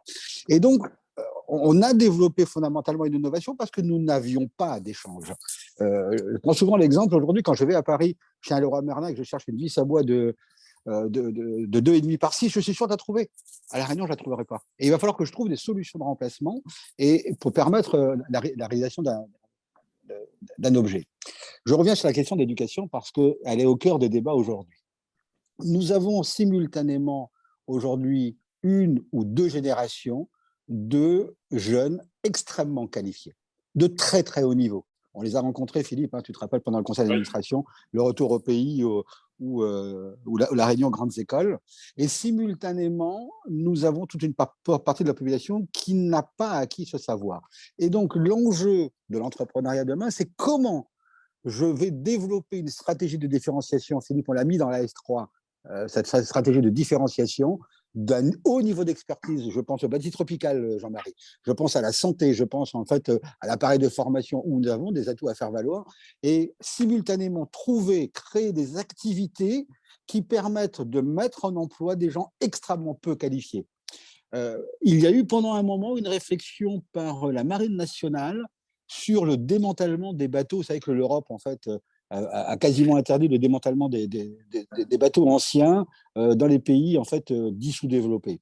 Nous sommes d'ailleurs assez arrogants quand on dit sous-développés aujourd'hui, parce que quand on voit ces mêmes pays, comment ils ont évolué, je pense qu'on a quelques leçons à prendre d'eux aujourd'hui. Et donc, un des projets, ça a été de dire, faisons ça dans la baie de Saint-Paul, trouvons en fait à un moment donné dans la baie de Saint-Paul la possibilité de démanteler les bateaux. Et ça, effectivement, ça ne demande pas obligatoirement une manœuvre très experte dessus. Mais si on veut continuer sur la partie acceptabilité sociale, en fait, et dans le vivre ensemble, que chacun trouve sa place sur ce territoire à un moment donné, il va falloir trouver des activités, des activités qui permettent justement de mettre au travail des gens très peu qualifiés. Je n'ai pas la réponse miracle à ce niveau-là. On n'a plus du tout ce même débat aujourd'hui en métropole. Ensuite, pour répondre en fait sur la partie des quatre acteurs, politique, monde entrepreneurial, monde de la recherche et universitaire, et puis ensuite nos citoyens. On a une habitude à La Réunion, qui est une spécificité aussi, je pense, de La Réunion, c'est d'attendre beaucoup du politique.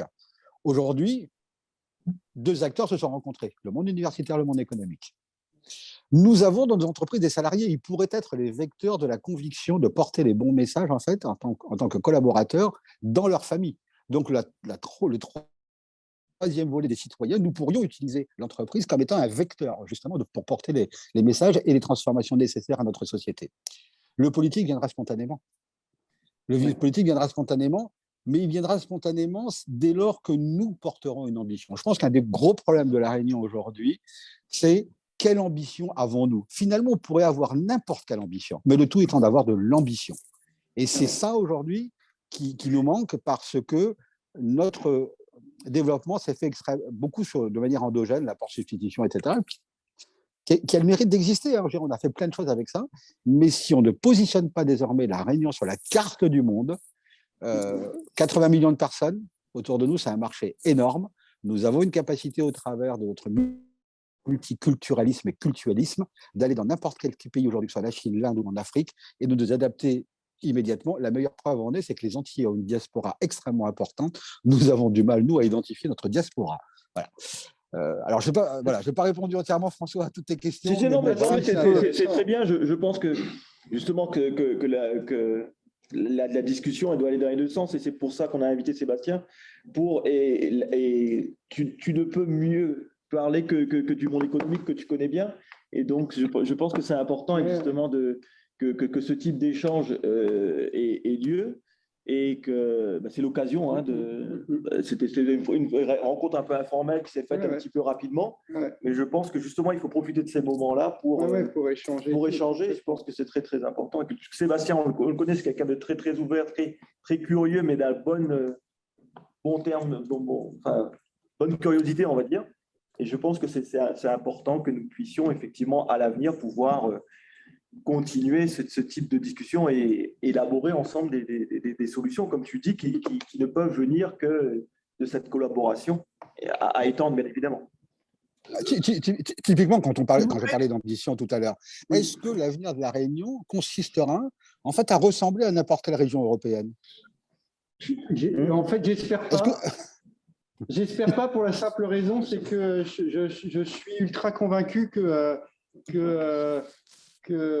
y a des spécificités au RUP et il y a des spécificités à La Réunion, et que c'est justement parce qu'il y a des spécificités que La Réunion peut bien s'en sortir. C'est parce qu'elle a des vraies spécificités et que chercher à s'aligner sur le modèle européen, s'il en existait un, ça serait aller droit dans le mur, parce que pour moi, chaque territoire doit construire sa propre trajectoire en fonction des ressources territoriales qu'il y a sur son territoire. Et par ressources, j'entends les ressources cognitives, le savoir, etc. Les ressources en termes en économie capital humain, donc l'homme, etc. Et puis des ressources territoriales, donc les ressources physiques, tout ce qui est là sur son territoire. Juste, avant de passer la parole à M. Baumann, peut-être à Guy Luc qui sort, juste apporter une précision sur le fait que, justement, sur cette histoire de différenciation et de voir si on doit faire, il y a très vite, parfois on saute l'étape en disant, allez, aujourd'hui, vous voyez le débat sur les histoires de statuts et autres lois, et puis parfois sur la réponse, et sans critiquer ce qu'a dit Sébastien, sur l'idée que, oui, il faut différencier. Bon, voilà, on aura envie de dire, tu n'aurais pas dit le contraire. Mais en revanche, il a dit quelque chose d'important tout à l'heure, c'est que tout le travail qu'il fait, Et tout là, je vous l'ai dit en amont aussi, tout le travail qu'il fait vise à affiner, ce travail du chercheur, à affiner, aller dans le détail de ce qui se passe. Et c'est pour ça qu'il est important, comme Didier, tu le fais actuellement en nous reliant les pages de l'hélice, du chercheur et du monde entrepreneurial, en affinant, on va peut-être trouver ce diable dans le détail, mais plutôt non, ce génie dans le détail qui permettra de se dire, avec parfois les mêmes dispositifs, les mêmes lois, les mêmes règles, sans aller sur les problématiques de statut et autres, mais parce qu'on connaît un peu mieux le fonctionnement de nos économies, ce qui est différent, on va pouvoir faire de la frappe chirurgicale pour mieux faire fonctionner, sans pour autant évoquer les arbres qui viseraient à cacher les forêts. Et c'est bien ça aussi, c'est l'enjeu de ces rencontres, l'enjeu de tous les travaux d'un chercheur comme Sébastien, c'est d'aller justement fouiller pour se dire que on ne connaît pas encore suffisamment la vérité scientifique, on va dire on la connaîtra jamais, mais on y va, et sans pour autant évoquer les baguettes magiques un peu démago ou populistes. Excusez-moi de parler comme ça. Monsieur Baumann. L'innovation. Oui, vous m'entendez? Oui. Alors, excusez-moi, juste pour vous dire qu'on va se donner encore une dizaine de minutes, parce qu'après, voilà, on est chiant. Mais voilà, allez-y. Oui, donc déjà, merci Monsieur Bourdin et merci au MEDEF de cette réunion. C'est vrai que c'est un régal. Si j'avais eu des profs d'économie comme ça, ça aurait été quand même plus sympa. Oh là là, donc, Monsieur Bourdin. Franchement, c'est super agréable. La remise en perspective, tout ça, la manière dont vous avez relié les choses, c'est vraiment extrêmement intéressant. Et ça permet justement, je pense, de sortir de ce phénomène nombriliste qu'on peut tous avoir en regardant nos situations respectives. Moi, très modestement, je voudrais juste apporter mon éclairage personnel et poser une question, mais en fait, au travers de ce que le président Fauchard a pu dire ou un intervenant précédent, vous avez beaucoup évoqué effectivement la situation de votre compréhension de tous ces phénomènes au travers de l'Europe et de la vision européenne au sens macro, voilà, au sens macro. Une première réflexion, vous avez évoqué par exemple les 1000 milliards mis à disposition par l'UE, ce sont des sommes qui sont tout juste, enfin c'est juste faramineux, on a du mal à imaginer. Et on se rend compte effectivement que nous, ici à La Réunion, on est à 11 000 km, comme ça a été dit, et on voit bien les difficultés pour un territoire comme La Réunion. Lors du Think Tank, la dernière fois de La Réunion, ça avait été évoqué, les difficultés vis-à-vis des instances régionales, la longueur et la difficulté pour les entrepreneurs à pouvoir bénéficier de ces fonds. Et c'est un véritable parcours du combattant. Donc, on se rend compte effectivement que, ce n'est pas une critique de ce que vous avez dit, mais moi j'essaie de faire un peu cette transposition entre votre compréhension des enjeux macro-européens et nous ici, La Réunion, et ça va faire ma transition, nous ici à La Réunion, où on est 11 000 km de tout ça, et où en fait, le président Fauchard l'a dit, on voit bien qu'en 50 ans, je ne connaissais pas ces données, mais le développement au niveau de l'éducation a été énorme, au niveau économique également. Donc, on voit bien qu'effectivement, La Réunion est très proactive dans son environnement, je veux dire, en tant que région ultra-périphérique.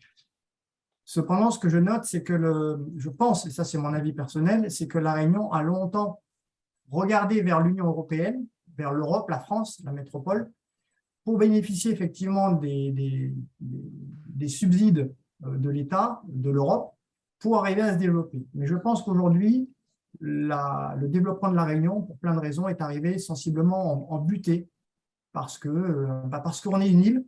Et comme ça a été dit, on n'a pas de département à côté de nous. À côté de nous, on a de l'eau, c'est la mer, c'est l'océan. Et autour de nous, ce sont des territoires qui ne sont pas des territoires européens, ce sont des États souverains, donc avec des règlements, des lois, etc., qui sont différents. Et je pense qu'effectivement, l'avenir pour La Réunion, il est là. Ça a été évoqué par le président Fauchard. Et je pense effectivement que la solution, en tout cas à venir et immédiate, elle est de regarder vers ce régionalisme. Et pour le coup, on s'aperçoit également qu'il y a, alors là, je suis assez sévère, mais je trouve qu'il y a une inertie, pour ne pas dire, c'est mort, quoi. Il y a pas ça ne bouge pas, que ce soit chez les politiques, les entreprises. Moi, c'est un petit peu le créneau sur lequel je souhaitais intervenir au titre de ce que je propose comme service, puisque je suis spécialisé dans l'intelligence économique, renseignement d'affaires, la sécurité, la sûreté, la cybersécurité. Moi, je m'intéresse à tout ce qui se passe dans la région. Et je vois bien qu'effectivement, il y a une inertie phénoménale ici à La Réunion. Et déjà, ça commence par de la peur et de la méconnaissance de la part des entreprises à aller à l'export. Donc oui, le Réunionnais a ce côté multiculturel qui est une chance phénoménale, mais quand on lui dit tu vas à Madagascar déjà, et pourtant on y parle français, c'est limite. Si on lui dit d'aller en Afrique du Sud, au Mozambique ou en Tanzanie, c'est mort. Moi, j'ai discuté avec pas mal de personnes. Voilà, il y a cette méconnaissance et cette peur. Réciproquement, j'ai pu discuter avec des entreprises qui sont dans ces pays qui ne savent pas que la Réunion existe et que la Réunion est un territoire français dans l'océan Indien. Donc, on voit bien que dans les deux sens, il y a une problématique disons, d'apparition, de publicité, de com. Enfin, je pense que c'est un vaste sujet. Et donc, pour finir, je pense effectivement qu'il y a des problématiques sur l'informatique, le numérique, je l'avais exposé la dernière fois, le transport maritime, parce que sans liaison, on a parlé de Dubaï, mais sans liaison aérienne et sans liaison maritime, on ne fera rien. Voilà. Et il faut pouvoir arriver à se déplacer facilement pour aller commercer avec les autres. Et il faut aussi évidemment en avoir envie. Et là, pour le coup, je trouve qu'il y a quand même des sacrées réticences ici à La Réunion. Voilà ce que je voulais dire. Merci, merci, merci. Est-ce qu'il y a d'autres personnes qui souhaitent intervenir? Président, si je vois, donc j'interroge Germain, Magali et Guy-Luc. S'il y avait une question, une grande dernière question. Non. Germain Guscolf est une personnalité parce qu'il a un penseur de notre économie. Il a travaillé à faire en sorte qu'elle soit encore plus innovante il y a une décennie de cela et il traverse maintenant nos instances aussi européennes. Il a une large expérience des instances européennes. Quand nous étions tout petits bébés, lui était déjà en train de… Voilà. Alors, Germain ou Guy-Luc? Comme ça, on se dit. Guy-Luc, vas-y. Guy-Luc. Guy-Luc, ton micro. Micro. Guy-Luc, micro. Il a coupé la caméra. Germain, vas-y, alors comme ça, Guy-Luc revient. Ok. Bonsoir, bonjour, bonsoir, selon le créneau. Moi, je vous ai écouté un peu en retard puisque je suis arrivé vers 17h passées en sortant d'un énième atelier SRDEI. Donc, on est en plein dans le sujet et je voulais simplement justement mettre en exergue que les propos qui ont été tenus sont, et en particulier sur ce que Didier évoquait tout à l'heure, sur les questions de mobilité, le lien entre aménagement, logement, habitat, les questions d'innovation sociale ou d'innovation molle que vous avez évoquées et toutes ces considérations sur comment on peut à la fois transformer le territoire, favoriser un entrepreneuriat inclusif avec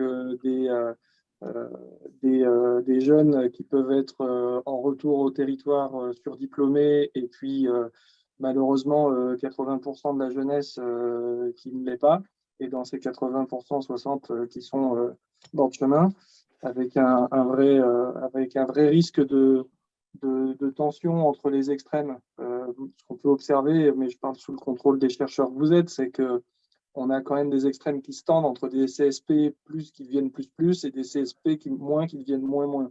Et donc on a cet enjeu à adresser en local, et puis il y a cette question qui a été évoquée aussi de comment on positionne la Réunion sur la carte.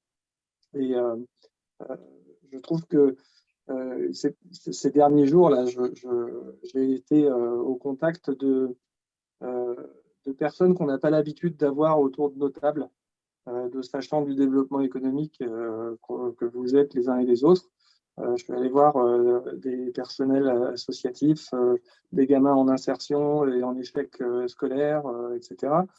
Et il y a des choses qui sont remontées, qui sont assez frappantes, que je peux vous partager, parce que finalement, les discussions qu'on a aujourd'hui, c'est quand même pour eux qu'on les a.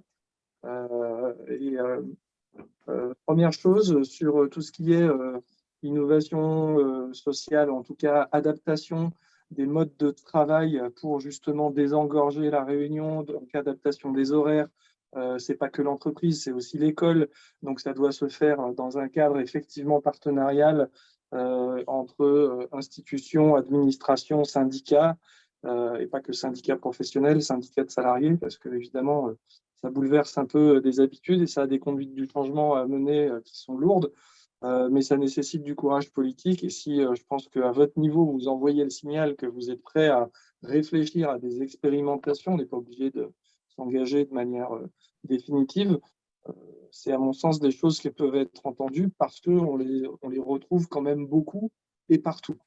Donc ça, c'est un premier point. Et un deuxième point peut-être à partager, c'est les messages portés par la jeunesse. Dans la jeunesse, vous avez deux catégories. Je ferai un peu caricatural. Vous avez ceux qui sont justement en formation, études supérieures ou en passe de le devenir, qui donc ont accès déjà au savoir que vous avez développé là, et qui n'hésitent pas à se projeter en parlant de transition écologique, en parlant d'engagement. Mais le message que j'ai reçu, c'est on ne sera pas à la réunion. Et donc, on a un enjeu, un premier enjeu, à mon sens, d'attractivité du territoire pour les jeunes que nous formons sur notre propre territoire. Sauter la mer, aller se former en école ou en études supérieures et revenir, mais quand et comment et pourquoi? Pourquoi je reviendrai? Pourquoi j'ai intérêt à revenir? Ce n'est pas évident du tout. Et je parle des jeunes qui sont diplômés. Et alors il faut pas généraliser non plus, hein, c'est pas une majorité, mais c'est quand même un message qui m'a été porté de manière assez forte. Et le deuxième, chez les jeunes qui sont en échec scolaire, hors formation, je vous donne là le message que j'ai reçu. C'était mardi après-midi dans le sud, et je leur dis, mais comment vous vous voyez dans les prochaines années, allez, en 2030? La réponse est, ça ne sert à rien, on sera tous morts. Et ben, au début, vous prenez ça pour une caricature. Et vous prenez une plaque dans la figure quand ces gamins-là vous racontent que de toute façon, dans leur cité, compte tenu des trafics d'armes qu'il y a, de la drogue et de la violence qui est en train de monter, que personne ne regarde, eh bien, de toute façon, on n'a pas d'avenir. Sur le groupe que j'avais, ils étaient 15, il y en avait 3 qui avaient un contrat à l'issue de la formation qu'ils étaient en train de recevoir, qui étaient des formations de fondamentaux, savoir lire et écrire et compter, en clair. Les 12 autres n'avaient rien devant eux et ne croyaient en rien. Et sur les 15, il y en a 2 qui m'ont dit « Ah, la Réunion pourrait être une île plus propre où on continue à vivre ensemble. » 2 sur 15. Donc, le message, il est quand même d'un doute et d'un pessimisme chez les jeunes qui, moi, m'a quand même assez interpellé. Merci Germain, très, très nourrissant, très intéressant. Je faisais juste en aparté l'idée que ça reliait à différents domaines, dans le brain drain, dans le fait que la non-projection sur l'avenir, c'est des éléments que nous essayons là d'imbriquer dans le zambrocal de nos réflexions, de notre indicateur. Donc merci, merci, merci. On reviendra voilà, techniquement. Guy-Luc, tu avais ton micro fermé, c'est pour ça qu'on est passé. Et puis, mais maintenant, voilà, tu as la parole. Mais tu m'entends? Oui, je t'entends. Voilà. Nous t'entendons. Bon, en 2 mots, parce que je crois que le temps est très compté. Oui. Moi, je fais ça avec beaucoup d'intérêt, même si ça part parfois un peu dans tous les sens, mais chaque élément apporte à la réflexion.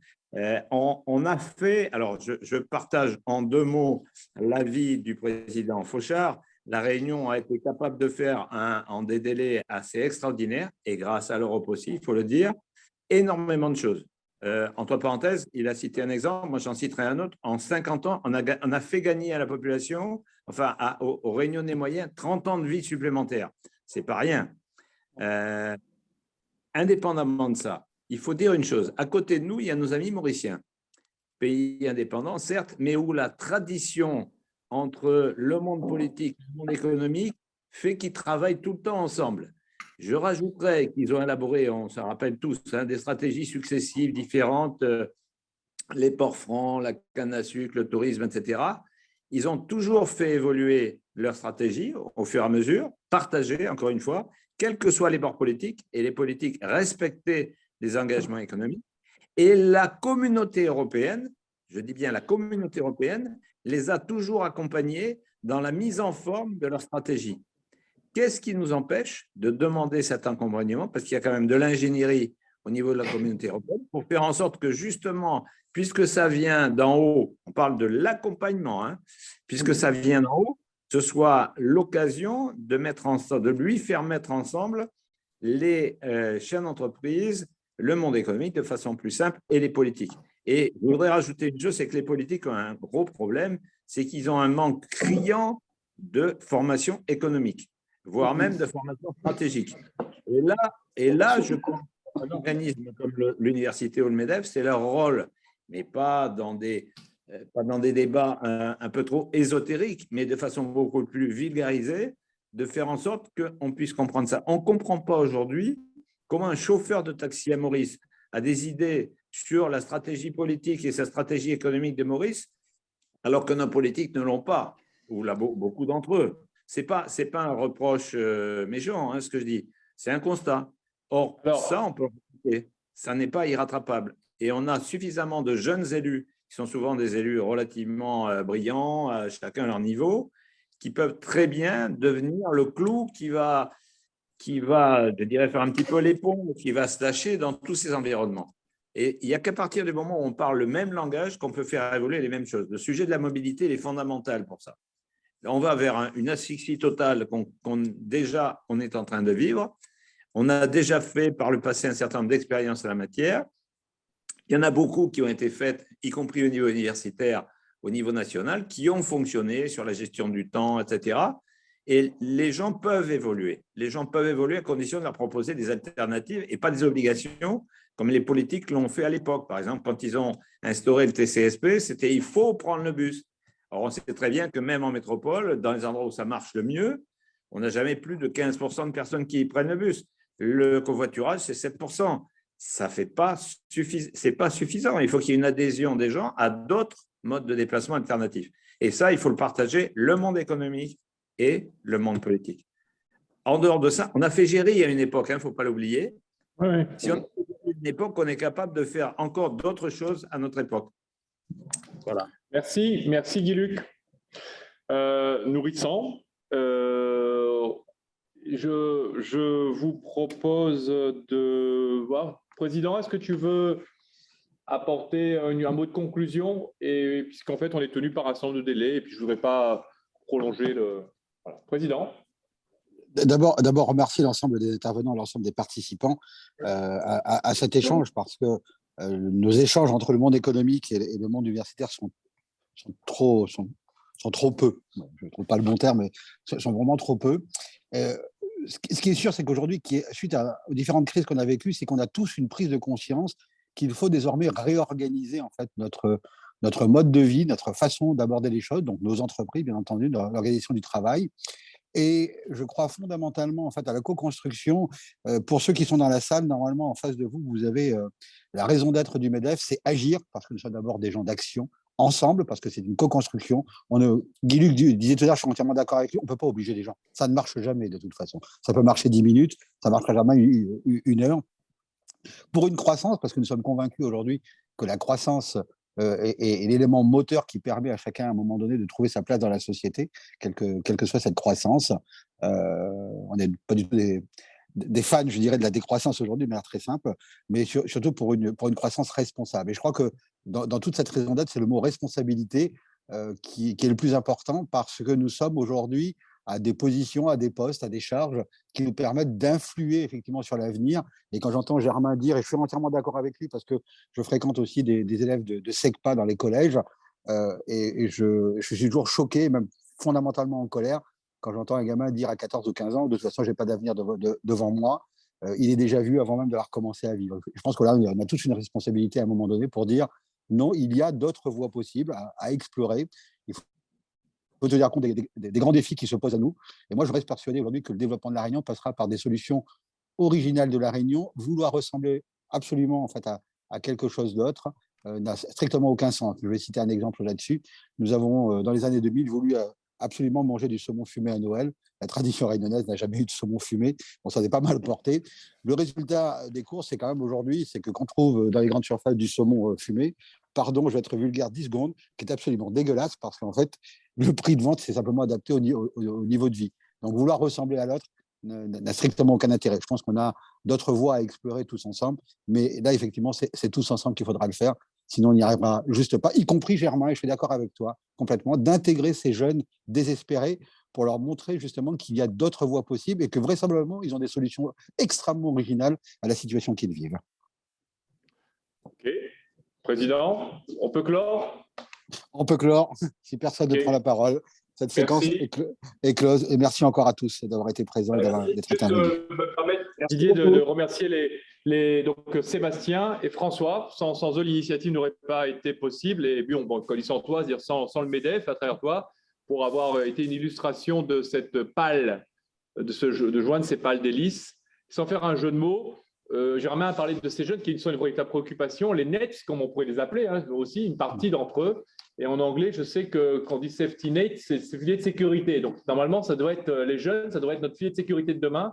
Or là, comme Germain l'a décrit, notre préoccupation, c'est que ça pourrait être au contraire notre morceau de béton qui nous coulera vers l'avenir. Donc, voilà. Donc, il faut qu'on… Merci, Président. Merci Magali, merci M. Baumann, merci Guluc. Et on essaiera de voir comment diffuser les slides pour que cela vous soit transmis, Président. Merci. Merci beaucoup, à bientôt. Au revoir. À bientôt.